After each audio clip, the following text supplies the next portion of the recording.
to Living Ardently. I'm your host, Adrian Giraldi, and we are back with another Q&A for this month. We're going to be doing this with a permanent co-host for these times, on and off for episodes, so I'll introduce him in just a little bit. So let's get into it.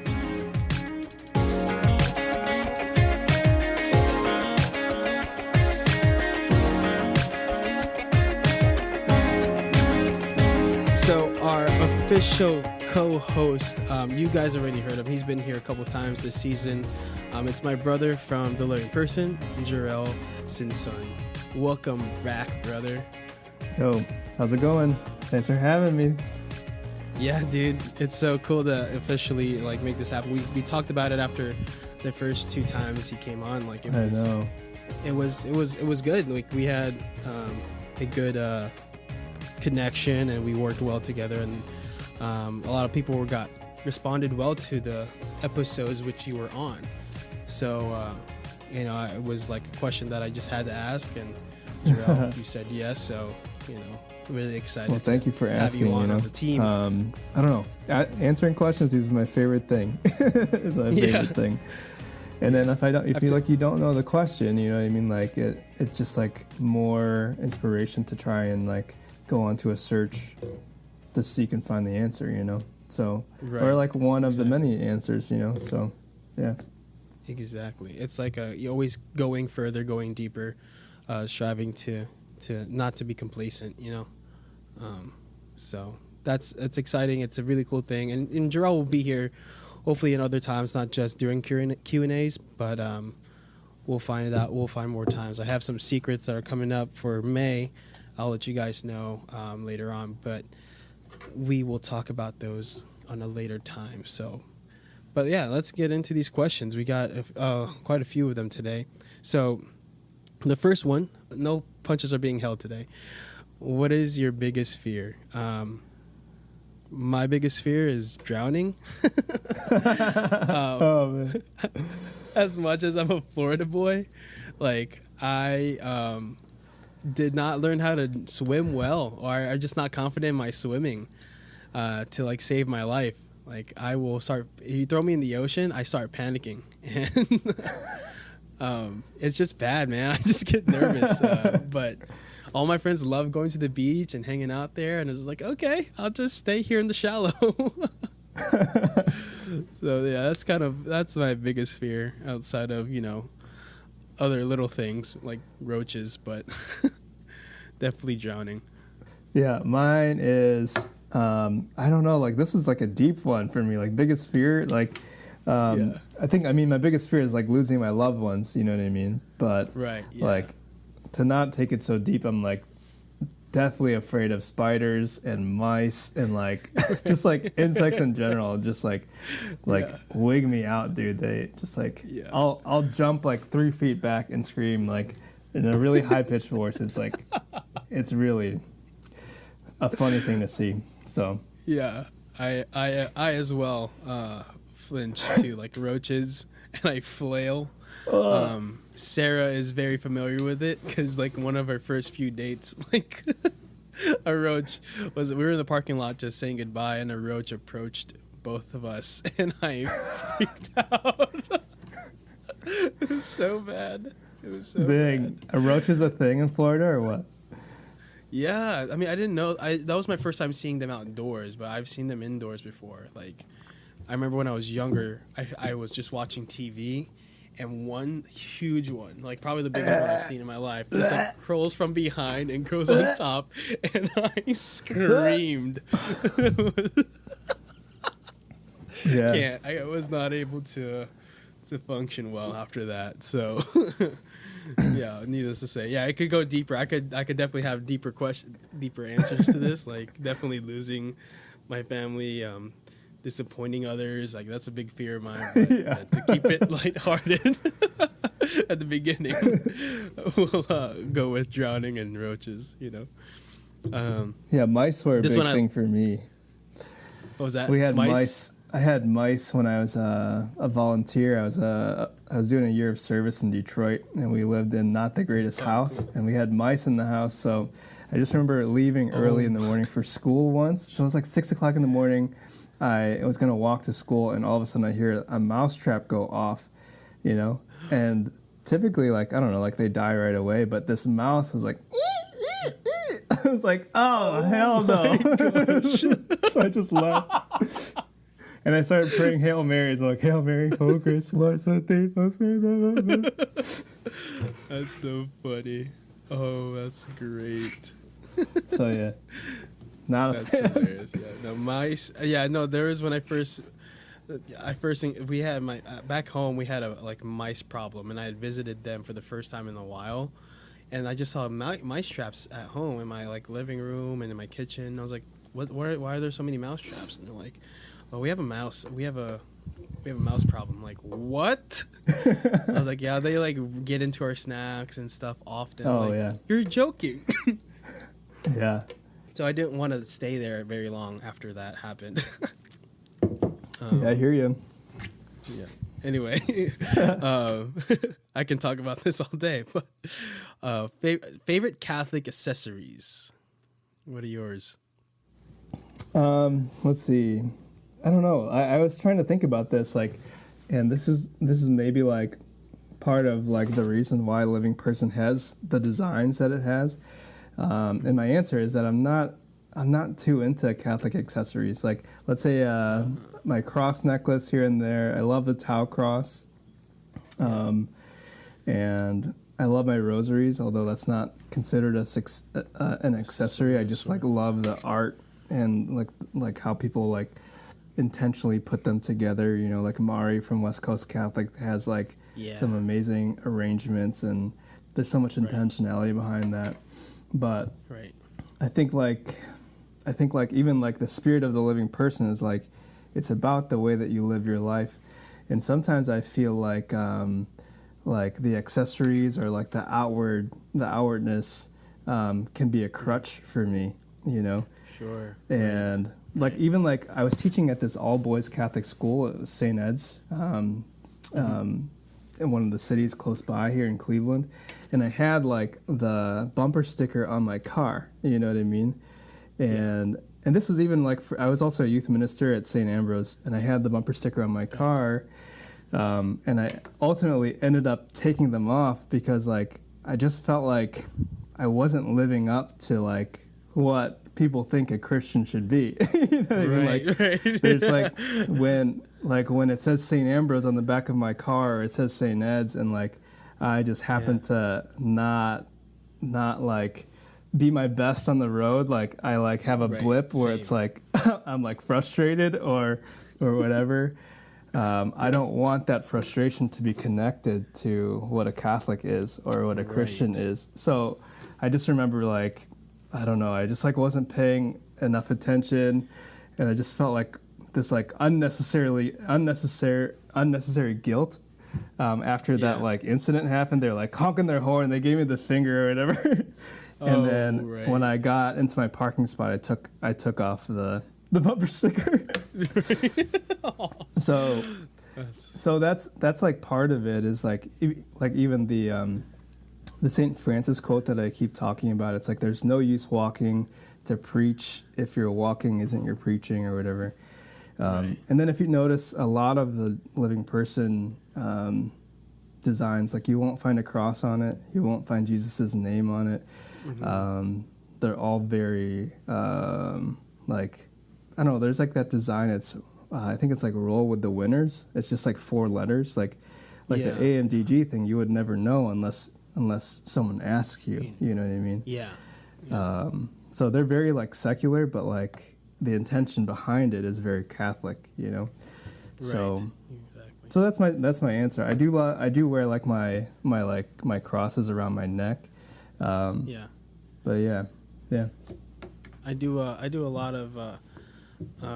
I think that's what attracted me to the Living Person originally, was that it wasn't super outwardly Catholic, you know, like it didn't need to be. It didn't need to be. When you started looking at the content and the posts that were written, like you could tell that they were, that the brand was, but besides you being you wouldn't be able to like tell. You know, people, everybody there was welcome. So that's why I think it's attractive about the living person in general. So I think you're doing a great job with that. Cool. Thank you. Of course, bro. What about you? For me, I love, this is like I carry, like I've had, this is like the, it's a Marian, what is it called? A miraculous medal. Oh yeah, I've seen that on you like year after year in the videos that you submit. Right. I wear it on everything. I wear it all the time. And every year, like I go through, like every other year, I go through like this string. Like I have to replace it. Oh wow. I got it back at Ave at a store, at our gift store, and I bought it, and it was like the last one there. And I guess it was the last one there because everyone asked me like, "Where'd you get that? Where'd you get that?" I'm like, "Yeah, I got it from the store. Nobody can find it." And I'm pretty sure it's like wood from Jerusalem, the olive wood from Jerusalem. And I just, ever since I went to Ave Maria, I had such a very strong devotion to Mary. And so this stayed on me as much as like throughout my time at Ave, and it's been through a lot. It's been touched a lot of relics, and it's just like my thing, you know. I do love my rosaries, like you said, but it's not necessarily like an accessory. But I do love Catholic attire, like clothes. Like, so AMDG, like I'm wearing it right now, like from the Living Person's line, old or retired line.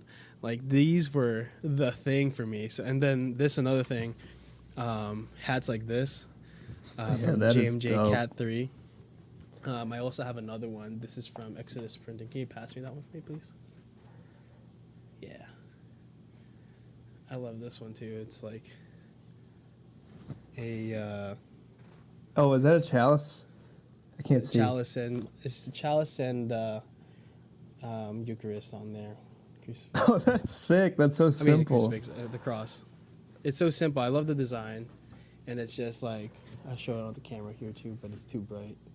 Oh yeah, and I have the Living Person hat. Yeah, dude. Not many people have that. But yeah, I remember I got the Living Person hat because my order got sent the wrong size. Yeah. And then you had messaged me back saying like, "Hey, like sorry that happened, like da da da da. I can send you the right size." And so he sent you the hat. You like offered the hat as well as like a sorry for that happened. Yeah, cool. Well, I'm glad that you have it. Yeah, it's great. I love it. And then I also got a bunch of stickers, I guess. Someone's got to make a JMJ shirt. Yeah, that is a move to make. Yeah. Company. I think they might. I don't think they have. They have their brand is JMJ Cat 3, but I don't know if they have any. I know they have shirts. They have like baby onesies. They have cups, mugs now. Cool. So they have reached out from just doing hats. They are doing a bunch of other stuff too. That's sweet. So those are my favorite accessories. But I will say I forgot. I wear a lot of medals too. So I have my St. Christopher medal, which I love. Nice. And like just the imagery of the St. Christopher medal like really stands out to me because it's just like St. Christopher holding baby Jesus on his shoulder, you know. So, and I've got my little kiddo that I'm just like always like wielding around. So, right. That, and then I've got an Ignatius one, a Holy Family one, a miraculous medal, and I switch them on and off every other time. So it's cool. That's I love awesome. I love my necklaces, you know. Right. I would love to wear medals but I'm allergic to nickel, so I always get like Is that right? An allergic reaction. Yeah, it sucks. Like I remember I would wear it. That was like my first thing I would wear, and I would have like a rash like right around like where the necklace would lay. And then I realized that's when I was allergic to nickel or whatever was in there because then I got hypoallergenic stuff and it was fine. Yeah. But they don't really sell cheap hypoallergenic metals. They're really like up there $50 sometimes, so it's like it's very rare. Yeah. And I love socks, like Sock Religious, another shout out to another great company. They're awesome. I love their socks. They are sick. I really love their socks. Yeah. Awesome. All right. Now this one's a little bit more deep in at your personal life. What is your most embarrassing moment? Oh man, who's first? You or me? I'll go first. So, back in middle school, I really like shoes were a thing. Like obviously shoes are still a thing in my life, but shoes were just starting to become a thing, and like trying to fit in was just starting to become a thing in your life. And at that time, Fila's, like black and white Fila's, or all black or all white Fila shoes, where you had the strap hanging, were like the in shoe to do. And I wanted them so bad, but my parents were Filipino and they're like cost efficient. Like you get one pair of shoe per school year, or unless your school From get Kohl's. your shoe Or from Payless. Yeah. You're right. If for Kohl's or Payless too, or Ross. Yeah. Like, and you can only get a new shoe if there's like you like wear them out. Like they're like there's a hole in the bottom. Then we'll get you a new shoe. Right. So I remember that year I worked my butt off to like wear out the sole of my shoe, where I would like I thought you rub were it gonna say against work your the butt up to make concrete. money. Oh no, that would have been the more noble thing, but I didn't. I definitely like just would go on the Scratch it concrete up. and just like rub my feet, so like there'd be friction, so it would be like Yeah, chunks yeah. of my shoe like something to come off. Then my parents like, "What did you do?" It's like, "We've been playing PE." Oh, I'm sorry, mom. I'm sorry, mom and dad. PE got it, you know. So whatever. We ended up getting new shoes. We went to the store to Finish Line. I convinced her to like let me go get Fila's. Oh, dang, Finish Line? So we went to Finish Line. It was like, this is uncharted territory. And I go there and I go straight for the rack and I find the shoe. I'm like, "Mom, these are the ones." And then I turn around, she's gone, and she's on the clearance rack. Oh. So I'm like, "Oh no." So she calls me over. I go there, and Dan. she pulled. And Dan, come here. And I tried. She's like, "Find your shoe here." I was like, "Okay." I find a Fila shoe, and it has like white patent leather on the toe box, and the gold, like metallic gold for the wing, and then black suede on top. And it was just like the ugliest pair of Filas. But I was like, I'm desperate. I'll take it. Turns out that shoe was a size 13, and my parents were like, "You'll grow into it." I was a size 9 maybe at that time. You're joking me, bro. I'm not even joking. I went to school the next day and I got clowned. Yeah, because you were So wearing clown hard. shoes, bro. Yes, I was wearing clown shoes. They were so huge. They were like flip flops. It's like, "You gonna go scuba diving after class today? Steve. You going skiing? You gonna go jet skiing tonight?" Oh man, I heard everything. You got them boat shoes on. You got like, and I was in like, I was in the hood. they tore me up. Like, so I How had old were you one then? person. I was like in 7th grade. Oh, that's rough. Yeah. So that was That's rough. scarring. I never wore those shoes again, and they still do not fit me. I'm a grown man. That is absurd. 9 to 13, you'll grow into them. Yeah, That's wild. yeah. That's straight up Filipino mentality right there. Like, you'll grow into them. You wear baggy shoes, or if it's too tight, it still fits. You don't need a new one. you just wear more socks. Exactly. I could have put a whole nother shoe in that shoe. But yeah, that's my the Fila shoe experience was my most embarrassing moment. Dang, that's a good story, man. Yeah, it is. All right. Let's see. Mine. I don't know about most, but I have an embarrassing story. So, I was kind of like I was a resident minister in one of the residence halls. So it was a first year residence hall, so freshman, right? Right. And I was like stationed in in like one of the front rooms as just like a pastoral presence for all of these freshmen. I think it was like 500 freshmen, right, in a college dorm. Wow. And like when you're walking up to the front door, they have like all the windows they're like facing like the pathway, so you can see everybody walking in, right? So I'm just like walking back to my room. Oh, okay, mind you, I'm like a graduate assistant. I'm 25, living with 18-year-olds. So like I don't know, like at the time it was such a big stretch. You know what I mean? Like I'm a grad student. I'm not 21. I'm 25. Yeah. You know what I mean? Yeah, like, yeah. And I'm living with 18-year-olds who just graduated high school and are now in college. So I'm like just a little bit older, but also like a university authority figure to them in ministry.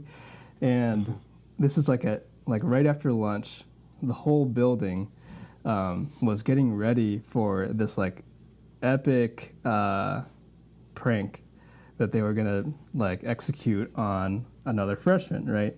So in the middle of the path, okay, like, so mind you, like there's like 300 some freshmen like at their windows looking at the path. Right at the middle of the path, they planted a poop dollar, and they're waiting for someone to pick it up, right? So here I come, walking down, right? It's like this beautiful day. I just remember, dude, I had like the best morning, like staff meetings, like I like work with the best coworkers, like I pitched some ideas and programs, and like they got approved and accepted by like the department. I remember like sticking my arms out and being like, man, this is like the best day. It's a beautiful day out. It's like one of the first few days of spring. And I'm like walking up, I'm like, oh, somebody dropped $1. So I go to bend down the slightest, and I hear like 300 people go like this. And like going to mid grab the dollar, I'm like, oh snap, this is a poop dollar. But like I'm wearing my like university ministry shirt that says like I'm your resident minister. You know what I mean? And then I'm like playing out the options as I'm like paused but slow motion going to grab the poop dollar. I'm like, if I leave the dollar there, I'm the resident minister that left the poop dollar for the other freshman that's going to pick it up. Right. And if I pick it up, I'm the talk of the town, the resident minister that goes to grab it. So I had a midlife crisis, and then I grabbed it, and then I walked off, and then like 300 people shouting at me, dude. Oh my god! And I just like I just like strutted into the front door building. So that's it. That is hilarious. Wow, So that's what it. a crisis. That is a crisis. That was nuts. Ethics right there. I'll never forget that one. That is good. What a prank. Yeah. They really got me on that one. Did you hear it the rest of the year? No, no one ever told me about it. So no one ever approached me about it. So That's funny. They were there are so many people, you know what I mean? But yeah. So That's That's hilarious. it. Wow, that's amazing. Awesome. All right, next question. What was the last show, movie, or video that made you cry? Definitely the video that made me, the movie that made me cry recently was Onward. Pixar's Onward. Yeah. Have That's you a good seen one. it? I saw it, yeah. Oh man, that hit me. Okay, first of all, I didn't think Why that though? movie You was gotta tell gonna me be- why. Okay, I didn't think it was I didn't think it was gonna be that good, but it was amazing. It was like one of Pixar's finest movies. Yeah. Created, like plot line, like the plot twist, like all of it was just amazing. And the moment I started tearing up was with his what's his name? Ian.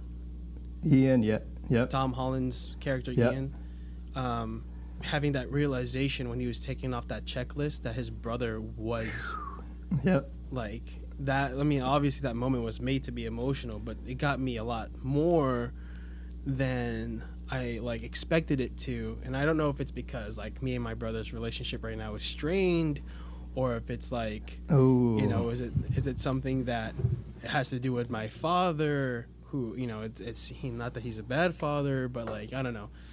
And but what did get me that hit me again was that when he relayed the message from his father to his brother, Ian's brother, relayed the message from his father, and he said, and he's proud of you, and he wanted me to give you this.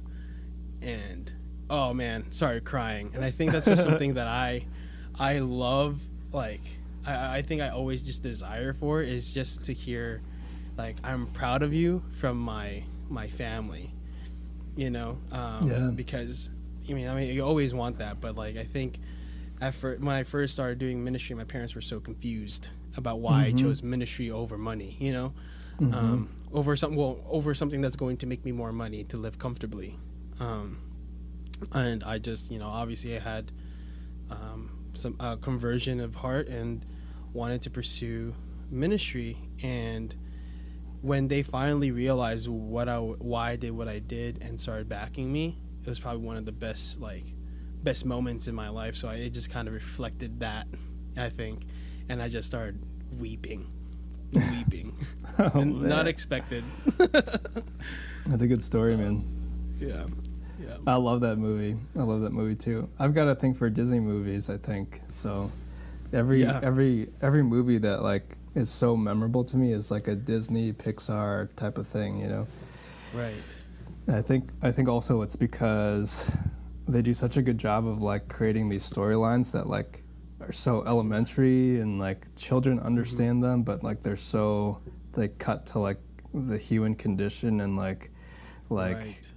all these like different complex emotions that like adults still wrestle with, you know. Right. So it's so true. They do it from Toy Story to like you know, Bug's Life. They've done it. Right. You know, it's just crazy. I mean, Bug's Life we were talking about earlier. It's like you're talking about slavery at some points in that movie. Yeah, dude, it is nuts. They're so good at it. Anyway, so yeah, that's mine. What is your movie or video show that made you cry recently? Yeah, the most recent one is Frozen 2. Oh, really? Frozen 2? Yeah. That's awesome.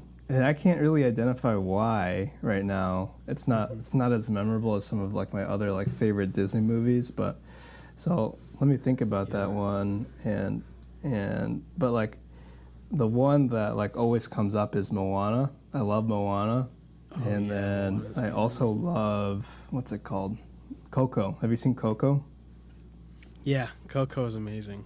Yeah, Coco is amazing. There's so, like, I don't know, like, also, like, for me, like, me being, like, a theology nerd, there's so much, like good theology, like, just, like, underlying and underneath all those, like, themes, you know what I mean? Especially Coco, when they talk about, like, the Day of the Dead and, like, remembrance and honoring your family, but then also honoring, like, the passion that lies deep inside. I like, what, dude, like, when Coco came out, I was like, holy cow, is Disney trying to communicate that a person should follow their passions or be loyal to their family? I'm like, how are they going to reconcile this? Oh my gosh.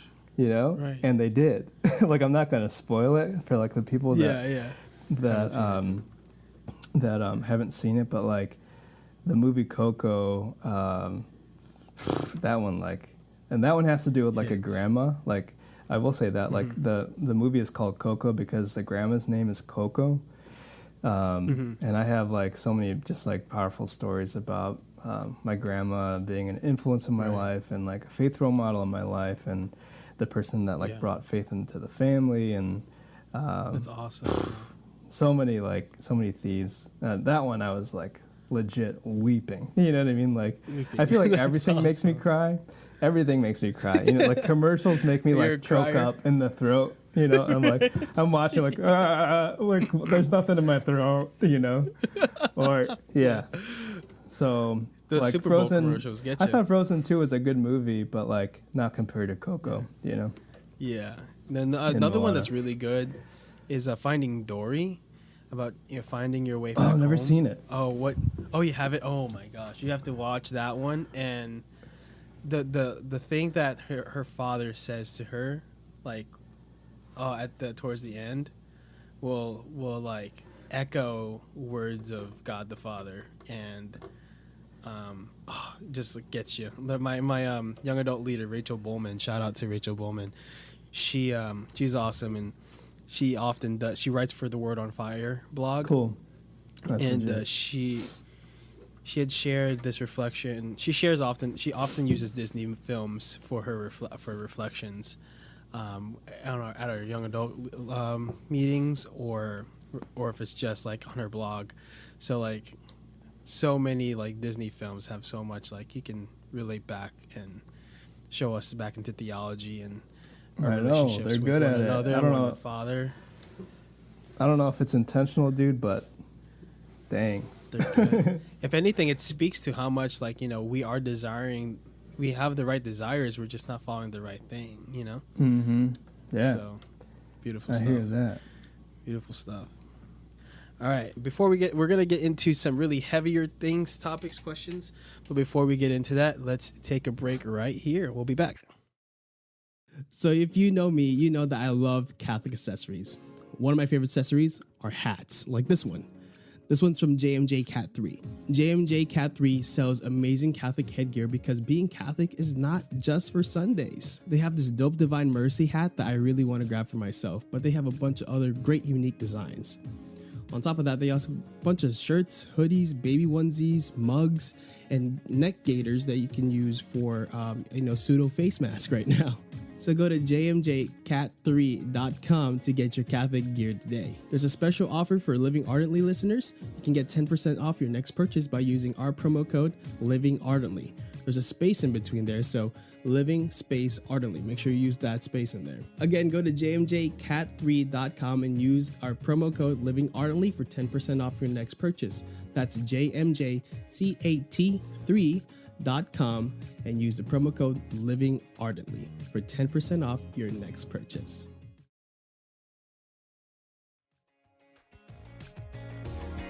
Have you ever been interested in starting your own podcast? I know when I started Living Ardently, I was kind of nervous about what I had to do to make this podcast possible, but luckily I ran into this app called Anchor, which is what I'm using right now. If you haven't heard of Anchor, it's awesome and it's the easiest way to make a podcast. It's literally free and has all these creation tools that allow you to record, edit, and upload your podcast straight from your phone or your computer. Doesn't matter what. Anchor also will distribute your podcast to all the streaming sites like Apple, Spotify, Google, everywhere. And that was the thing I was most afraid of, but it does it for me. You can also make money off of your podcast with no minimum listenership, which is awesome. It is literally everything you need to make a podcast in one place, in this app or on your computer. So if you've been thinking about starting your own podcast, go do yourself a favor and go to the App Store and download the free Anchor app, or go to anchor.fm to get started. Don't hesitate. Again, go to the App Store, download the Anchor app, or go to anchor.fm to get started today. I'd love to hear what your podcast ideas are. All right, we're back. So if you guys notice, we're adding little ad breaks here and there now, just to offer some spots for other Catholic companies or just companies in general that want to maybe advertise through Living Ardently. Just kind of opening the doors and kind of making this more and more of a family, like I'm doing. Like I have the writers, I have Jurell is now here as a co-host. We're just trying to do some more collabs and work together towards the same goal, you know. So this is an exciting stuff, exciting times. So yeah. A lot of my COVID time has been put into, the production of what Living Ardently is going to look like soon. So it's really exciting, you know. So next question: how do you handle conflict, and how would you improve on how you handle it? How do you think you need to improve on how you handle it? You want to answer that one first? Yeah. I guess when conflict arises, I feelings of I don't know. I feel timid, you know, and I feel uncomfortable. So like my approach is to allow myself to feel timid and uncomfortable, and then take some deep breaths, and then to try to analyze and try to see it from their perspective, And then Saint Sure. Ignatius has this thing called, what is it called? Presupposition. It's this Ignatian spirituality concept called presupposition, and you presuppose that the person has the best intentions. Like for example, if you're coming at me, the exercise would be like, well, what's the best possible situation for Adrian coming at me? You know, it's like, well, maybe he's got this going on, this going on, this going on, so it might make me chill out a little bit, you know? Right. But then after that, I'm just asking for confidence, and I'm repeating. I do this often. I just tell myself over and over again, I'm not afraid. And I like stick my lip out like that, like I'm cocky a little bit. I'm not afraid. I just say that to myself over and over again because, like, if God is for us, like, who can be against us, right? Right. And all my responsibility is in this situation is to be honest and kind, you know? It's like, well, I hear you saying this, but, like, the way that I'm hearing it, I'm hearing that this and this and this, like, is that what you're saying? You know what I mean? And then to say, like, well, that kind of hurts a little bit, you know, like, so to be honest and kind. I have a lot of issues sometimes with, like, the kind piece, like, and, like, when I say that, it's not that I'm not like intentionally trying to be angry. It's just that sometimes I get, like, passionate, and then, like, there's, like, some things in my tone that maybe get miscommunicated, you know what I mean? So I'm always trying to, I'm getting better at the honest piece, but I need to start getting better at the gentleness and the kindness piece. So I didn't catch the tail end of that, but I got the most of it. I don't know if you had any more that you followed with after that. No, that's it. Okay, cool. So the way I, if I'm honest with myself, I don't handle conflict all that well. I'm very inconsistent on how I handle it. I don't know why it varies, but it varies a lot. I will either get very frustrated and be confrontational, or I'll be very passive. Or sometimes I can be very, very level-headed. Hey, I understand why you're mad. I understand why you're upset. But look, like, here's an alternative situation. And I think, but when I kind of think about it, when I was thinking about this, I feel like it's just when I wear different hats. You know, like, if I'm a youth minister and I'm in youth minister mode, I'm like very level-headed. But when I'm in with just, like, friends, like talking friends, like, I have this one friend that I love to death, but, like, like, sometimes when they speak, I get frustrated because they come off very rude, and I don't know, like, if they're joking, and isn't, like, you know, so I get upset at them or something like that. So I just, like, you know, I don't know why it's inconsistent, but I think that is maybe plays a part of it. So I either get really defensive, I shut down, or I'm level-headed. And I think the way that I'm trying to work, I think I want to partake in that. If you would send me some of that information about the Ignatian spirituality of, like, the breaking down of my thoughts in that situation, like, I think that could help me better my keeping consistent with my level-headedness. I guess. I can definitely. That'd be really cool. But I think it's like if you're struggling with being confrontational, I find myself often when I after the fact that, oh wow, yeah, I see why they're mad. I see where my reaction was completely uncalled for. And it's not like I'm going, like, haywire. Maybe I'm making myself sound like more of a villain than I actually am. But, you know, I know that I'm called to better and I can do better. When I make up sass remarks or something like that, you know. I think if you are struggling with being maybe too confrontational or too, like, letting yourself be run over in confrontation, or find yourself avoiding it, I guess there's I don't know if there's one particular way to handle it, but I think the way of like oftentimes when I have a confrontation, like I said, like I will go back afterwards and rationalize everything and think about it. Like, oh wait, okay, I see where this person was coming from. I understand why I was upset and where my reaction maybe have been uncalled for. And so like maybe trying to like work through those thoughts and then being able to go back and answer like, hey, like have maybe be more present in thought at that time because it's fight or flight at that time during conflict, right? So being able to work through that instinct in those moments, I think, is a good way to get better in that if you are struggling. I mean, obviously, I'm not one to talk because I'm still working on it. So, like, regardless of the approach, patience is the way, Exactly. Because when you're patient, you can allow God into the situation and speak some truth into your ear and all that good stuff. So, Right. Patience. Yeah, we ask that for a lot, don't we? The next question we got is, what are you doing to keep mentally and physically healthy during this time of staying at home, self-isolation?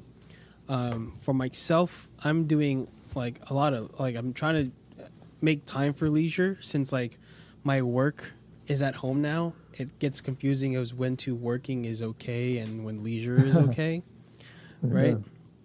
And so finding that time for leisure, like whether it's be reading books or playing games or just talking to people or, working on the podcast to like, my passion stuff, like finding time for just, that's helping me stay mentally sane.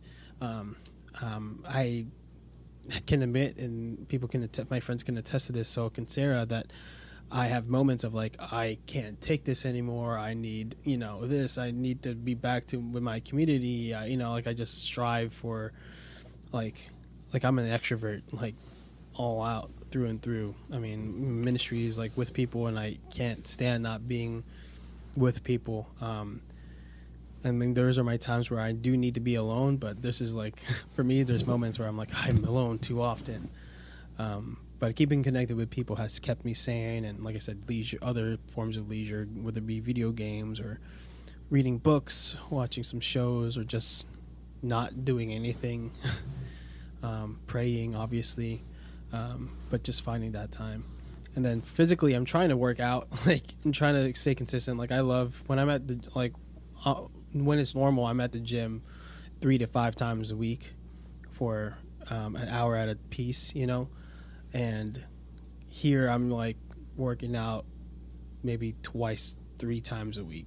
Like if I get to 3 times, it's an accomplishment. Like, and it just kind of, it's a little draining. I love the gym was like my like second home after work, and it just kind of sucks. So like it doesn't feel the same. yeah. But I'm doing what I can. I'm probably going to start running again, but I don't know if my knees can take it right now. So that's what I'm trying to do.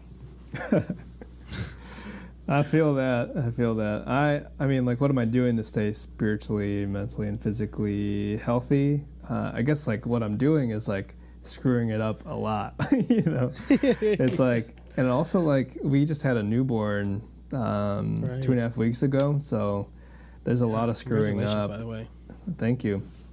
So it's like the most joyous time, but it's also, like, super stressful, trying to figure out and navigate, like, our routine was going to be destroyed anyways, but I don't know. It's just not what we had imagined. We had imagined to have like all this help and like all these visitors, and we just don't have that anymore. So there's a lot of mourning going on, and there's a lot of like questioning in my prayers and asking God to help me see some things a little bit more clearly. And there's a lot, like I'm not taking the quarantine thing as smoothly as I would like, Right. It's really hard. It's really freaking hard. So I've been trying, and like I've been like pulling out every trick in the book, you know, like creating a schedule, reading my goals, like extra prayer time, journal prompt. I'm like pulling out all of them, and it's just not putting sticking. It's like not sticking, and it's not like working like I want it to work. And yesterday I kind of had this like realization is that like I'm trying to force all these things into happening. I'm trying to force my health. I'm trying to force my sleep schedule. I'm trying to force my content. I'm trying to force everything. And the Lord's just like, let go, bro. You know? That's hard to hear, you know? Yeah, But I'm like slowly coming to terms with it. And every time you let go, every time I let go, I feel a little bit happier. And there was a reflection from one of the priests, I think during Holy Saturday or Good Friday or something like that. He said, every time we let go, every time we hand over or let something go or surrender something to God, God hands it back to us transformed and in the best way. Oof. So that's been on my heart a lot over the past like 24 to 48 hours. Awesome. It's like God is like, it's like I'm holding on to it so tightly, you know, like I'm like ready to not live in Persian cards, thinking like a card's going to like change it for me or something like that. And I think like those things, like we talked about, like have power. There's like some, like the intentionality of that has a lot of like good things behind it. But like, if it's not time, it's not time, you know? Right. And every time we surrender or let go of those things to God, God hands it back, transformed in the best way. So that's where I'm at. I'm just trying. That's really good. So it's all we can do. I mean, obviously, this is not what we as a world are used to. But as long as you try to keep making an effort, y'all, like it'll get easier or it'll end soon. You know. It won't always be like this, you know. So I just got to keep telling myself that. And there are much worse things that could be like, especially with a newborn. I just got to tell myself like, there's so many like other bad things that could happen, but like we're in a good spot right now, you know. Praise God. That's good to hear. It's there's another question that got added last minute, so you didn't even get to see it, but it's a really good one. I'll share it with you when we get there, but it has to do like with this time frame, what God's doing in our hearts. So I'll share that at the end there. What was the moment you felt God's unconditional love, and how did it affect you? I mean, there's several times, right? I feel like there's definitely several moments, but there's those particular ones that stand out, right? For me, obviously, my first was my conversion moment, which was like the moment that I decided, wow, I need to be a Christian, and that was when I went to like a Steubenville youth conference in Florida. I had that moment of like, wow, it's either like, why are we, thousands of us, kneeling right now in adoration, and why are some people getting emotional? Like, what is going on here? Either people are like, these people are crazy and spending money on this falsehood, spending thousands of dollars bringing speakers. These people are either liars and lunatics, or this is true. Yeah. You know? And then like I got into this prayer, I was like, Lord, I go to mass every weekend, but I don't know if I know who you are. And then this priest who was doing adoration, I forget his name, but he was doing like a guided meditation during adoration. And he had us like close our eyes and envision us being alone on the beach, and we're walking, and suddenly we see our footprints on the beach, but then suddenly you start seeing another set of footprints next to yours, and you're like, oh man, you wanted to be alone and this and that, and it turns out, like he's saying it's Christ, and Christ is just trying to get to know you and who you are. And I forget exactly what he said, but I just remember the vision I had in my mind, like my eyes were closed, and I was envisioning everything he was like, trying to get us to talk, like to see, and the way Christ looked like, was so less intimidating and less than what what we see on most crucifixes and stuff like that, and it just seemed so real. And the first time ever, I mean, like, it was like there's 2 nights of adoration, like the first night and then the second night. The second night's when he did that meditation. And I remember, like, after just sitting there in some silence, I'm like, Lord, if you're real, if this is actually who you're telling me who you actually are, this is you are in that monstrance, and they're saying this, and there seems to be people who are believing this. If you're real, just like help me realize that in whatever way. And I'm just gonna leave myself open to whatever you want to do with me right now. I know I need to make some changes. I know I need to relook at my life, and if that means I have to let you in, whatever that means, like I was trying to use their language that they were saying, whatever, but I was like very reluctant. I was like honest, like, God, I don't know if you are actually true, but if this is you, change my heart. Wow, that's powerful. Help me desire you. And I wanted nothing more at the end of that conference than to deepen my faith into my knowledge into the faith, and then deepen my relationship with him. And I was just so on fire in that moment. And I don't remember what leaps and bounds I went to, and I know what I do remember is the struggle, the temptations that got realer and realer the closer I tried to get to him. Like, it was just so strong and so hard at times. And so that like, yes, I do remember those moments and how it changed my heart, but I remember how I was pruned as well, yeah.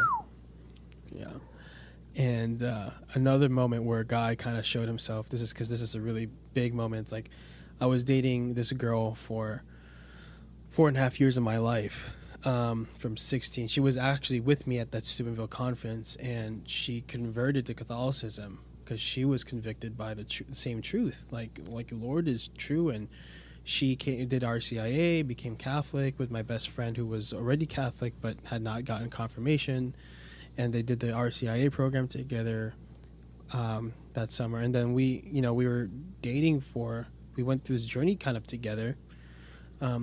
Long story short, we ended up breaking up.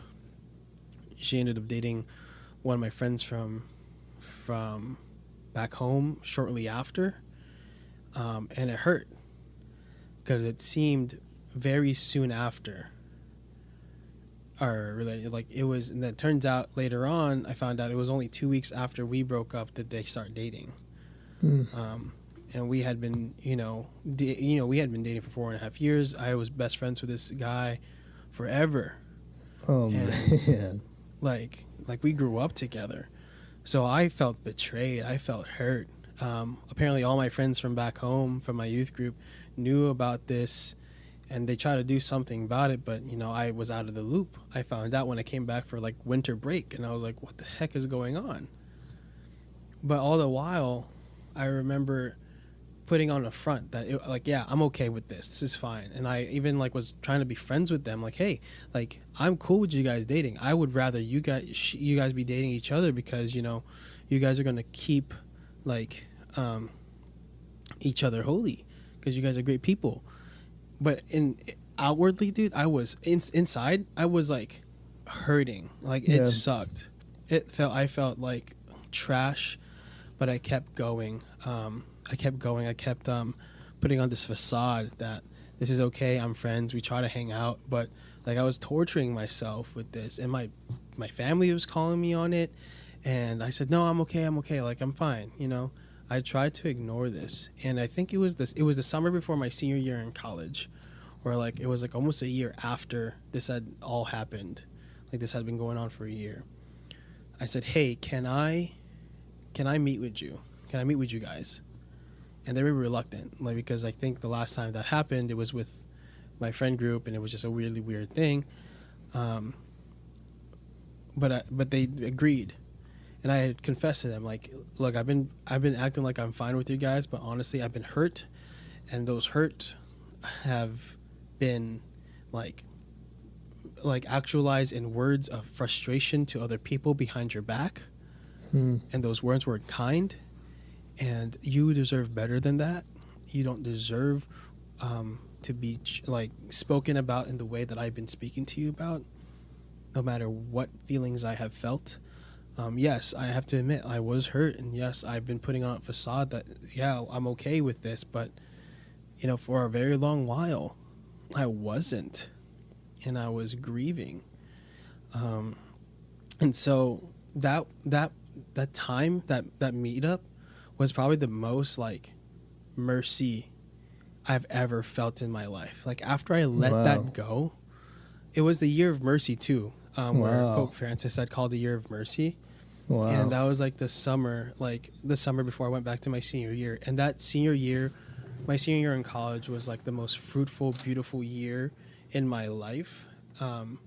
So like, it made all the difference, I believe, in how I grew as an adult in my senior year, and as I became, graduated and got into the real world. I don't think that I'd be in the same position as I am now if I had never let that happen. Built up the courage to meet with them, to say, hey, like, I need to just tell you, not for myself, but for your own, for your dignity, because you deserve to know that I've been mistreating and, speaking this stuff out. And so that mercy that I felt in that conversation was incredible. And like, afterwards, like, I just felt like I had never felt, when people said, like, I thought it was so corny when people would say, oh, I just felt like a million weights off of my shoulder, like I feel 10 times lighter, whatever, all that stuff I thought was so corny. But I kid you not, I felt like I could float after that was off my chest. Yeah. Like, it was incredible. But those were the two moments that I cannot not think about God when those happen. That's amazing, dude. Those stories, holy cow. Those stories. I mean, like, that's like a serious relationship and a serious, like, betrayal, Yeah. Yeah. Jeez. And we're good now. I mean, I support her in her little shop that she does, and I still in contact with them now. So there's healing after that, and there's yeah, we're not best friends, but we're not enemies, Yeah. And we can be grown adults and be civil and support each other now. And so it's a beautiful thing, and I love it, and I'm so glad because God taught me so much in that, because that was the biggest betrayal in my life, and I was still able, God was still able to take that and give it back to me transformed, like you were saying. Yeah. So good. Well, that is that's the Christian way, and especially after the Triduum that we just experienced, all except one left, Mm-hmm. So that's what it reminds me of. So that's so true. Wow. Thank you for your witness, dude. That's amazing. Yeah. I'll have to check on them and see if that's okay with me putting that on the podcast. Yeah, check with them. I think she listens to it. Yeah, I would check. You don't want her feeling called out or anything. Yeah, I just want to let you guys know that I shared a little bit of a witness about our relationship. No names, right? Yeah, no names. No names. Yeah. But if people who know me well know the situation, so I thought you did well with it. I thought you portrayed it really well, and I thought you put the onus on yourself more than anything, So. Yeah.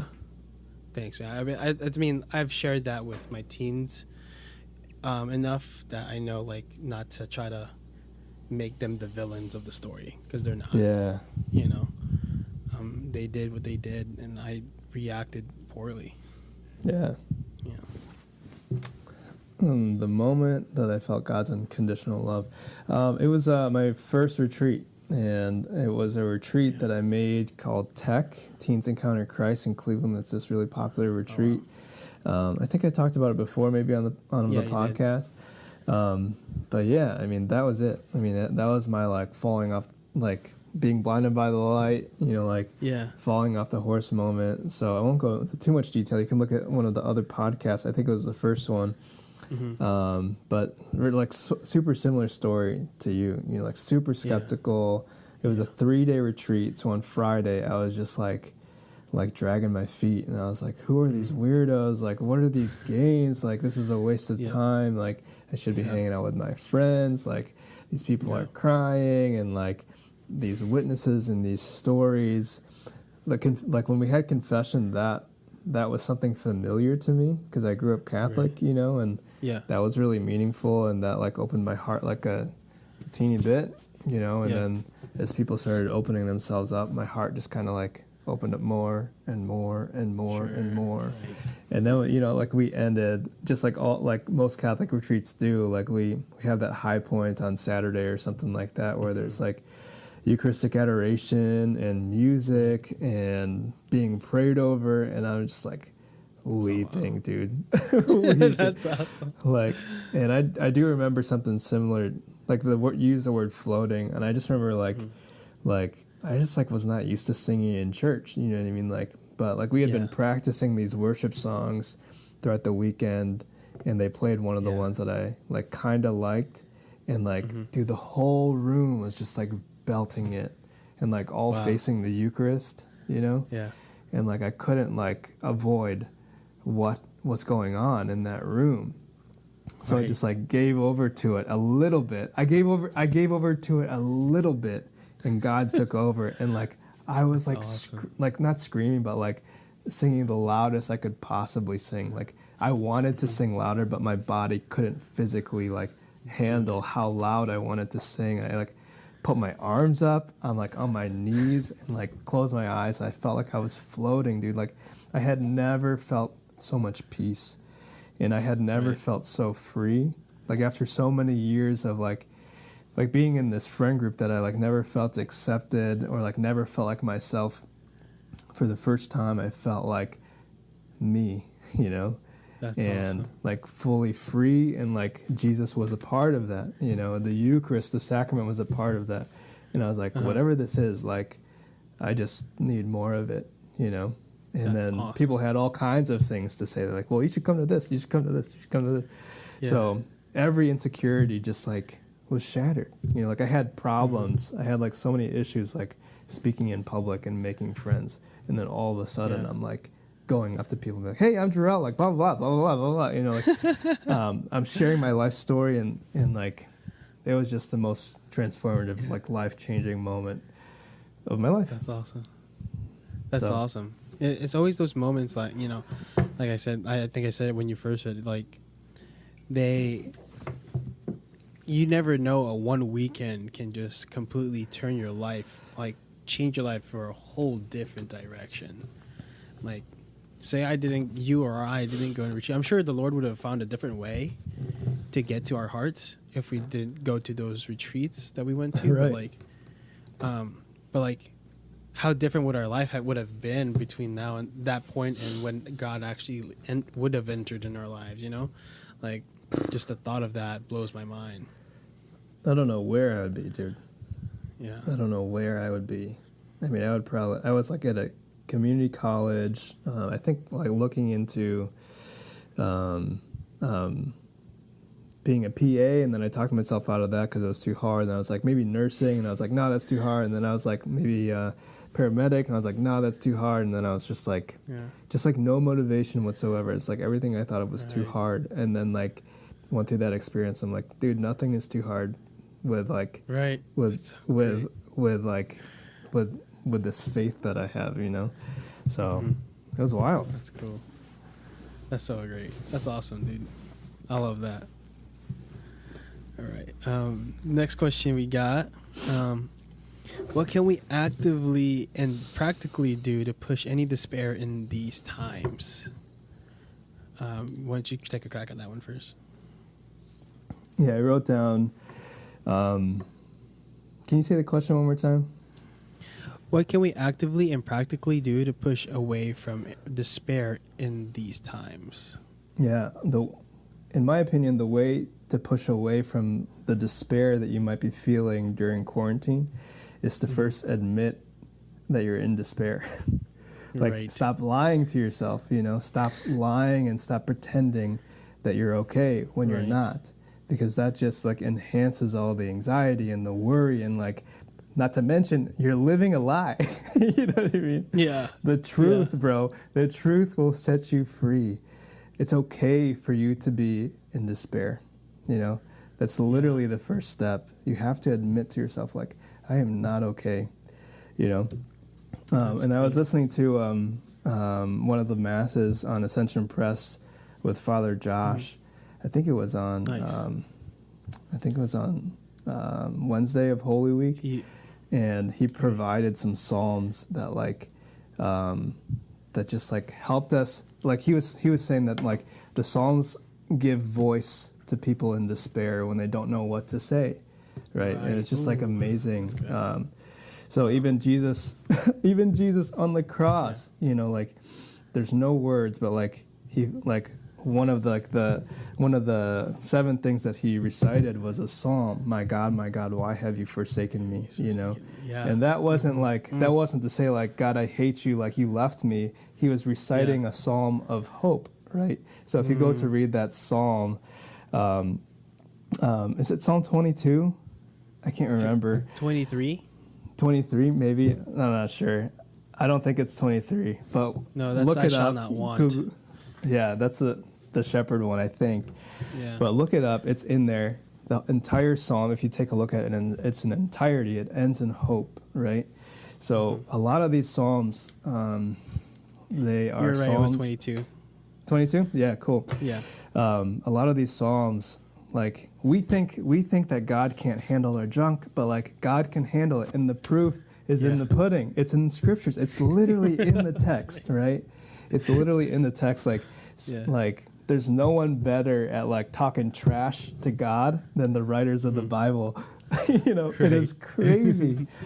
So they say things like, why God? Like, God, you left me here to die. Like, how could you do this to me? Like, I've been waiting all night long and you still haven't come to save me. Like, do you hate me? Like, stuff like that. Like, how could you do this to me? I wanted to get like one actual line in here. Is it Psalm 22? Go for it. I was trying to prep this, but let me see. Yeah, I'll just like read this. Psalm 22. My God, why have you abandoned me? Why so far from my call for help, from my cries of anguish? My God, I call by day, but you do not answer. By night, I have no relief. Yet you are enthroned as the Holy One. You are the glory of Israel. In you our ancestors trusted. They trusted, and you rescued them. To you they cried out, and they escaped. In you they trusted and were not disappointed. So like there's like despair and then hope. And then right after that, the literal next verse is despair again. It says, but I am a worm and I am hardly human, scorned by everyone, despised by the people. Everyone who sees me mocks me. They curl their lips and jeer at me. They shake their heads at me. And like it's just like this back and forth, right? Of despair and hope, despair and hope. The one thing that you cannot do is like you can't lose hope. You can't lose hope. So that's my big thing is like whatever you do, it's okay to be in despair, you know what I mean? But like if you're starting to feel like absolutely hopeless, it's really time to reach out to like your most loved ones and to start to let them know that you're in despair and that you're not okay and you're thinking about all these unhealthy things. So that's what I got. True. That's awesome. I echo a lot of what you said. It's like really just, first of all, like really admitting like, hey, I am suffering. This sucks. Like I am like, not going to lie to you. Like, it sucks. Like I told you guys earlier, like I'm struggling with this as an extrovert. Like I miss everything. I am not just in that way that I miss people, but also in the fact that, it's just like a really scary time. I went from like, oh, you guys are overreacting to like, holy crap, this is serious. Like, let's take this for real and let's be safe, y'all. Like we have like loved ones or people that we know from others that are dying. It's just kind of hitting closer and closer to home. Like what will it take? So yeah, I'm struggling in that. But what's been helping me in those times of despair, I think, so hopefully this might help you as well for those of you who are listening, is finding joys in the little things, and being grateful for them. Amen.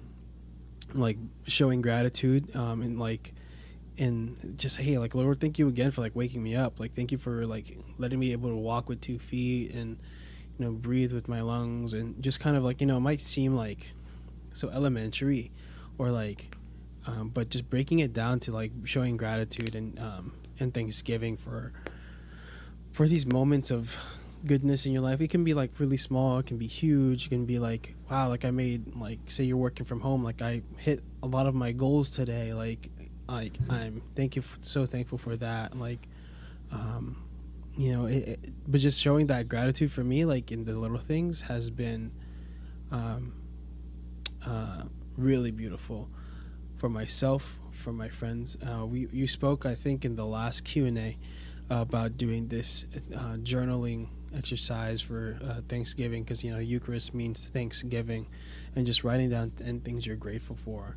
And I ran that with my kids, because I'm teaching right now with my teens. I'm going through a series of like different ways to pray during your time at home, and like I introduced the thought of journaling. It's not the first time I talked about journaling, but some of them are newer, so like they never really got that introduction to it. So we talked about journaling and what benefits come from it, and then we went through that journaling prompt of like writing down.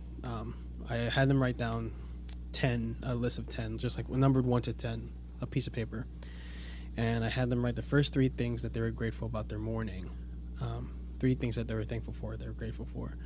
Then I had the next 3. I had them write 3 things that they were thankful about their family, and then the next 2 I had them thankful for things about their friends, and then the last 2 I had them write things that they were thankful about themselves. And then I told them, but don't stop at 2. Like, let it go. Like, go on. Yeah.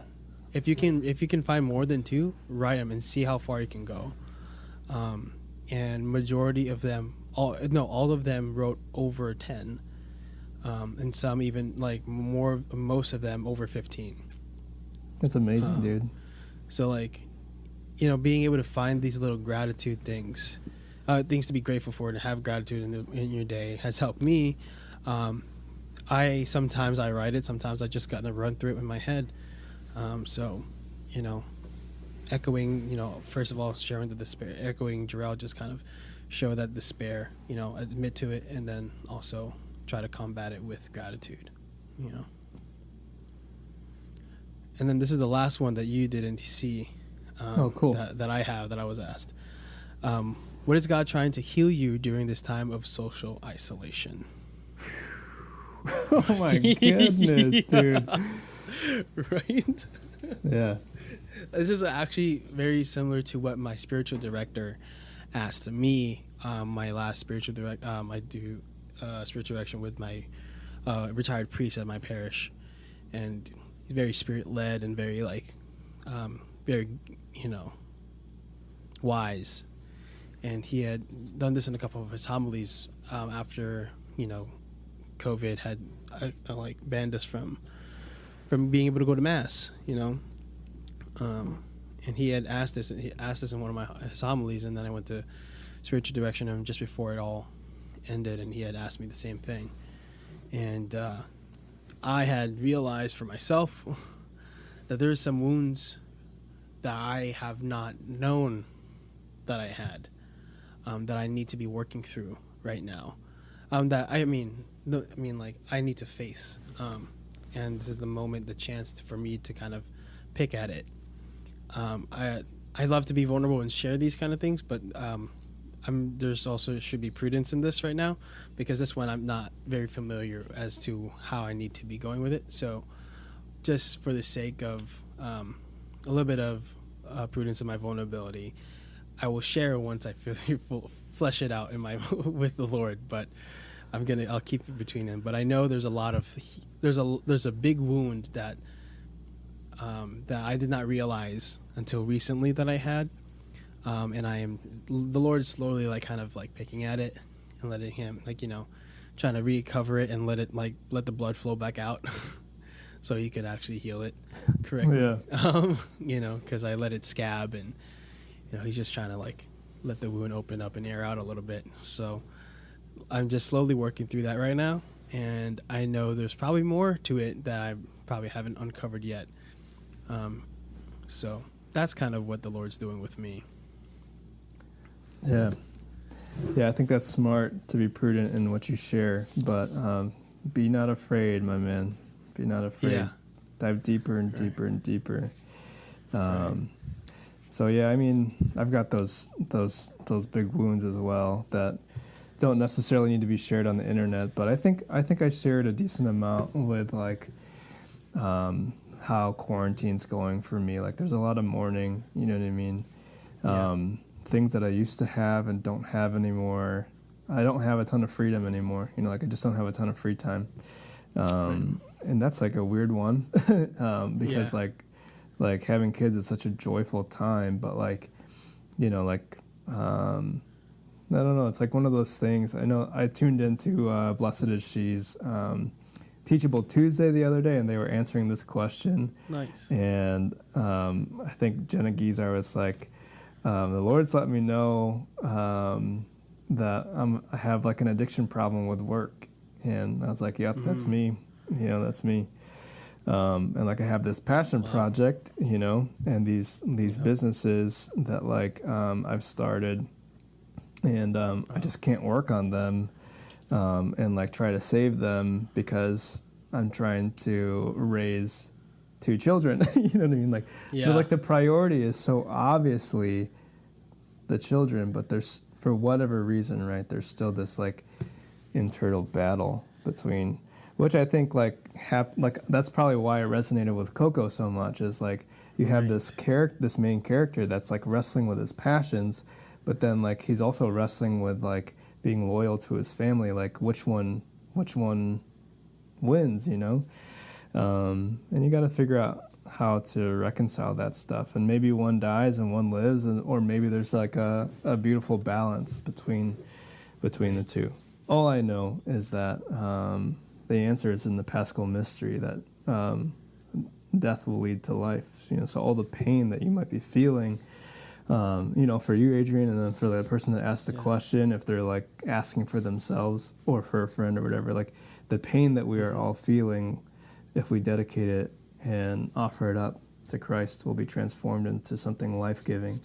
So, yeah, we got to trust in that. So, That quote, suffering that isn't transformed is transferred, and that's the last thing you want that to happen. Is whatever suffering you're going through is like you just pass it on to the next person. So let the Lord transform it, and that's what I'm trying to do with myself right now, and I'm working through it.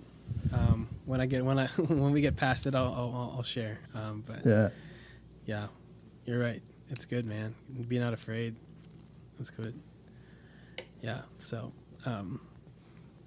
do you have that? Do you want to run through one of that last questions, or do you want to save that for another? Let's save time? it for another one. Yeah. Let's save it for another time.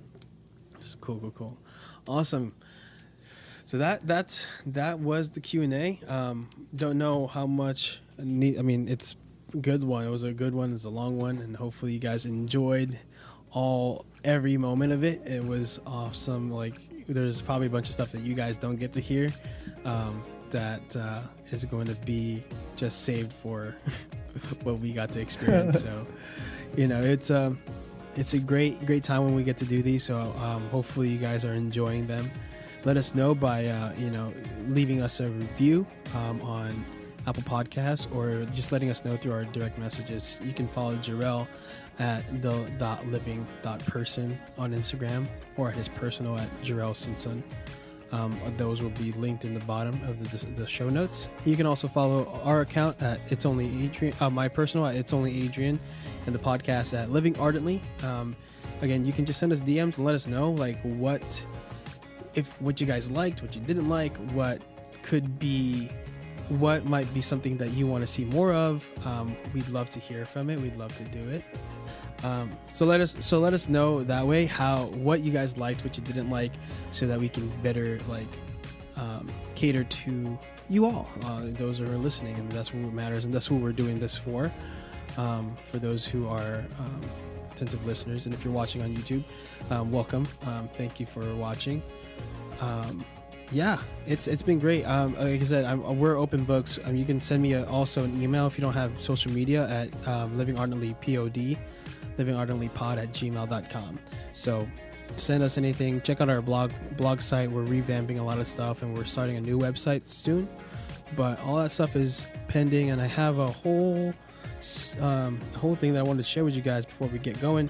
In the month of May, we're doing this thing called Collab Month.